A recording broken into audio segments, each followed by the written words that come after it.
하나님 편에 굳게 선 사람들의 특징이 뭔지 아세요? 말씀을 듣잖아요. 즉시 순종해요.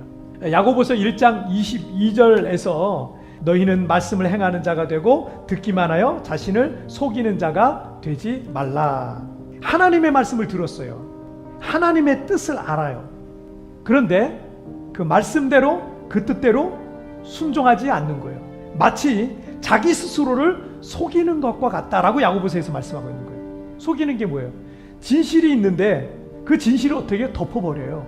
근데 덮어두고 다른 것을 말하는 게 속이는 거잖아요. 자, 그러면 자신을 속이는 자가 된다는 건 무슨 말이겠습니까? 하나님의 말씀을 듣고 받았어요. 그리고 알고 있어요. 그런데 그걸 덮어두는 거예요. 하나님의 말씀이 아닌 자기 생각과 자기 욕망에 따라 사는 것을 말합니다. 이걸 뭐라 그래요? 자기 자신을 속이는 거예요. 영적 자기 기만이라고 말할 수 있는 거예요. 자기 스스로를 속이며 살고 있는 거예요. 여러분이 성경을 얼마나 알고 있느냐, 교회를 몇 년이나 다녔느냐, 기도를 얼마나 하느냐, 하나님의 뜻을 얼마나 깊이 깨닫고 있느냐, 이와 같은 것들도 중요하겠죠. 하지만 많이 알고 있는데 행하지 않는 것, 자기 기만이에요. 자신을 속이는 자가 된다라고 성경은 말하고 있는 겁니다. 미국 듀크 대학의 심리학과 또 행동 경제학을 가르친 댄 엘리얼리라는 교수가 이런 말을 했어요. 반복적으로 거짓말을 하면 뇌가 거짓말에 덜 반응하게 되고 우리는 점점 자신의 거짓말을 믿게 된다.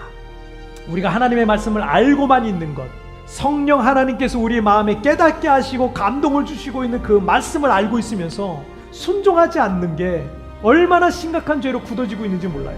우리는 점점 영적으로 병들어가다가 나중에는요, 그게 죄가 죄인 줄도 모르고 그렇게 영적으로 둔감하게, 또는 우리 주님께서 말씀하셨던 바처럼 회춘한 무덤과 같이 속에서는 썩어 냄새가 나는 시체가 있는데 겉만 그럴듯하게 포장된 모습으로 교회를 왔다 갔다 하고 있는 종교인의 모습으로 그렇게 살아가고 있는, 이것이 우리 자신을 속이는 거예요.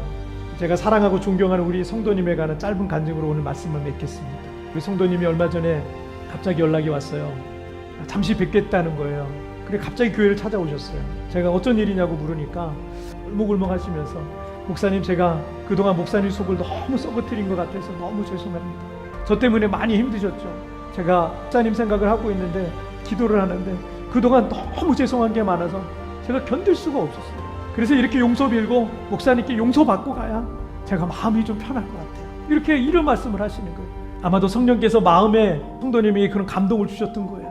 그리고 그 감동이 있었을 때 그는 즉시 교회로 달려오셔서 행동으로 옮기신 거예요. 자존심도 상할 수 있고 그런 용기가 나지 않아서 그냥 넘어갈 수도 있는 문제였지만 우리 성도님은요, 그 성령의 감동을 즉시 순종했던 겁니다.